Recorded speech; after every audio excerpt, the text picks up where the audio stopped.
Hello बच्चों, कैसे हैं आप। मैं लाई हूँ आपके लिए कक्षा 10वीं की हिंदी के प्रश्न उत्तर, जो कि परीक्षा की दृष्टि से बहुत ही महत्वपूर्ण है, जिसमें वस्तुनिष्ठ प्रश्न हैं और 32 नंबर के आते हैं। ये चलते हैं अपन प्रश्न नंबर पहले पर। रीतिकाल के कवि थे, तो रीतिकाल के कवि कौन थे? 4 ऑप्शन है, इसमें से सही उत्तर है अपना भूषण। दूसरा है तुलसीदास जी की रचना कौन सी थी? सुरसागर, झरना, विनय पत्रिका, गीतिका। तो अपना सही उत्तर आएगा विनय पत्रिका। तीसरा प्रश्न है अपना 10वां रस माना जाता है, तो 10वां रस वात्सल्य रस को कहा जाता है। इसके अलावा चौथा प्रश्न है बाल गोविंद भगत साहब मानते थे, तो वह किसको साहब मानते थे? तो वो कबीर को साहब मानते थे। अगला प्रश्न है कि वह धीरे धीरे चलने लगा। इस वाक्य में क्रिया विशेषण का भेद है। देखो, धीरे धीरे पर ध्यान लगाना। धीरे धीरे यानी समय को बता रहा है ना, तो कालवाचक विशेषण कहलाता है।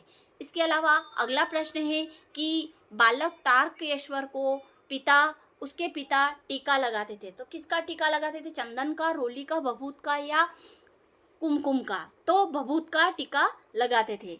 इसके अलावा अगला प्रश्न है अपना रिक्त स्थानों की पूर्ति कीजिए। तो सूरदास जी के गुरु थे, तो सूरदास जी के गुरु कौन थे? तो सूरदास जी के गुरु वल्लभाचार्य जी थे। चौपाई छंद के प्रत्येक पंक्ति में मात्राएं होती है, तो प्रत्येक पंक्ति में 16-16 मात्राएं होती है। ये प्रश्न बहुत बार आया है, ध्यान से देखना है इसको। अगला प्रश्न है कि प्रबंध काव्य के भेद होते हैं, तो प्रबंध काव्य के 2 भेद होते हैं। तीसरा प्रश्न है कि प्रतिमा बनाने वाले का नाम क्या था? तो प्रतिमा बनाने वाले का नाम मोतीलाल था। अगला प्रश्न है कि संधि के भेद होते हैं, तो संधि के कितने भेद होते हैं? तो संधि के कितने भेद होते हैं? 3 भेद होते हैं। इसमें आंसर गलत लग रखा है, स्वर संधि, व्यंजन संधि और विसर्ग संधि। तो आपको सही क्या है? 3 तरह की होती है। इसके अलावा हिमालय की तीसरी सबसे बड़ी चोटी है, तो हिमालय की सबसे तीसरी बड़ी चोटी है कंचनजंगा। तो अपना सही उत्तर क्या आएगा? कंचनजंगा। अब अगले प्रश्न पे अपन चलते हैं और अगला प्रश्न है सही जोड़ी मिलाकर लिखिए। कामायनी, तो कामायनी किसने लिखा था? ये एक बहुत बड़ा महाकाव्य ही, ये जयशंकर प्रसाद ने लिखा था। मानवीय क्रियाओं का आरोप कौन से अलंकार में होता है? तो मानवीकरण अलंकार में होता है। गद्य की प्रमुख विधाएं, तो गद्य की प्रमुख विधाएं निबंध होती है। लखनवी अंदाज, तो लखनवी अंदाज किसने लिखा था? तो यशपाल ने लिखा था।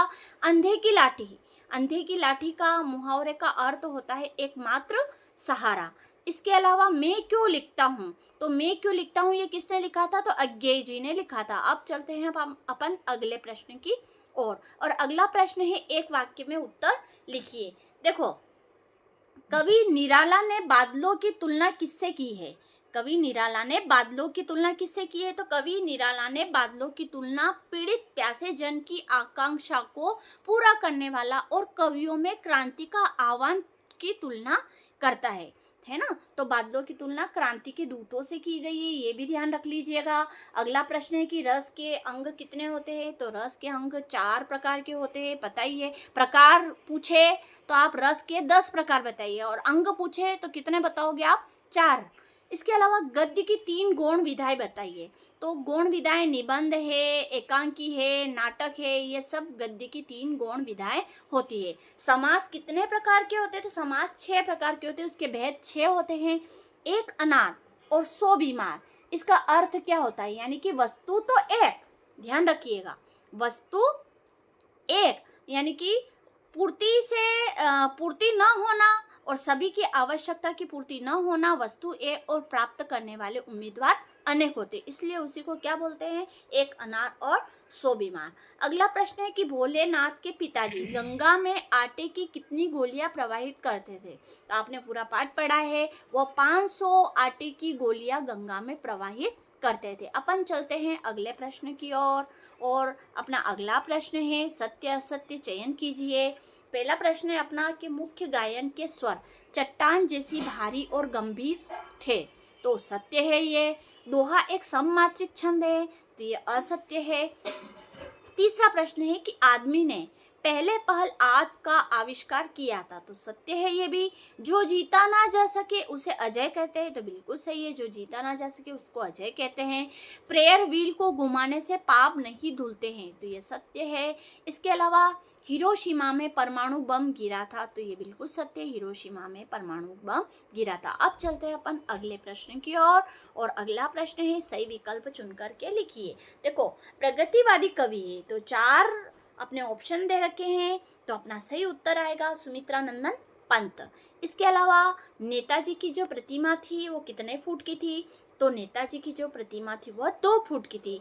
इसके अलावा अगला प्रश्न है कि कलम का जादूगर किसे कहा जाता है, तो कलम का जादूगर राम वृक्ष बेनीपुरी को कहा जाता है।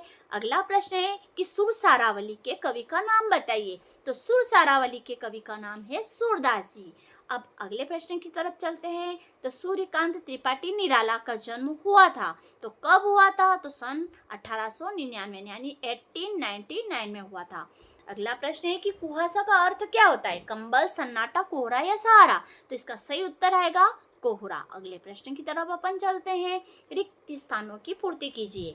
देखो, अर्थ की दृष्टि से वाक्य कितने प्रकार के होते हैं, तो अर्थ की दृष्टि से वाक्य 8 प्रकार के होते हैं।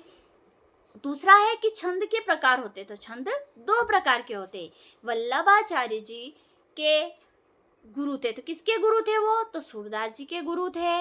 इसके अलावा अगला प्रश्न है कि दोहा छंद की प्रथम व तृतीय पंक्ति में कितनी मात्राएं होती है, तो प्रथम व तृतीय पंक्ति में 13 मात्राएं होती है। रस के अंग कितने होते हैं, तो 4 अंग होते हैं। देखो बच्चों, ये प्रश्न बार बार आ रहा है, आप ध्यान से पढ़िएगा कि रस के कितने अंग होते हैं, 4 अंग होते हैं। प्रकार पूछे तो 10 बताइएगा और अंग पूछे तो 4 बताना है। अगला प्रश्न है कि आधुनिक हिंदी कविता का प्रारंभ संवत से माना जाता है, तो कब से माना जाता है, तो 1900 से माना जाता है। अगले प्रश्न की अपन तरफ चलेंगे, सही जोड़ी बनाइए। तो सही जोड़ी यानी कि चौपाई, तो चौपाई में कितनी मात्राएं होती है, 16 मात्राएं होती। एक अंक वाली रचना क्या कहलाती है, एकांकी कहलाती है। शिव पूजन सहाय, तो शिव पूजन सहाय माता के आंचल के लेखक है। इसके अलावा मैथिली शरण गुप्त, तो मैथिली शरण गुप्त ने पंचवटी लिखा था। रिसाई का मतलब क्या होता है, तो रिसाई का मतलब होता है क्रोध करना, इसको बोलते हैं अपन रिसाई। अगले प्रश्न की तरफ अपन चलते हैं, और अगला प्रश्न है अपना एक वाक्य में उत्तर लिखिए। देखो, कवि नागार्जुन का मूल नाम क्या है, ये परीक्षा की दृष्टि से बहुत ही महत्वपूर्ण है। तो कवि नागार्जुन का मूल नाम वैद्यनाथ मिश्र था। अगला है निराला जो रचनावली है वह कितने खंडों में विभाजित है, तो वह 8 खंडों में विभाजित है। रामचरितमानस का मुख्य छंद कौन सा था, तो चौपाई था। ठीक है। विनय पत्रिका की रचना किस भाषा में हुई, तो वह ब्रज भाषा में हुई है। देखो, रामचरितमानस पूछे तो वह अवधि बताइएगा, और विनय पत्रिका पूछे तो आपको ब्रज बताना है। अगला प्रश्न है कि कामायनी किसकी रचना है, तो कामायनी जयशंकर प्रसाद की रचना है। आशा करती हूँ आपको ये वीडियो बहुत अच्छा लगा होगा। आप इसको लाइक करिए, सब्सक्राइब करिए और बेल आइकन को प्रेस करिए।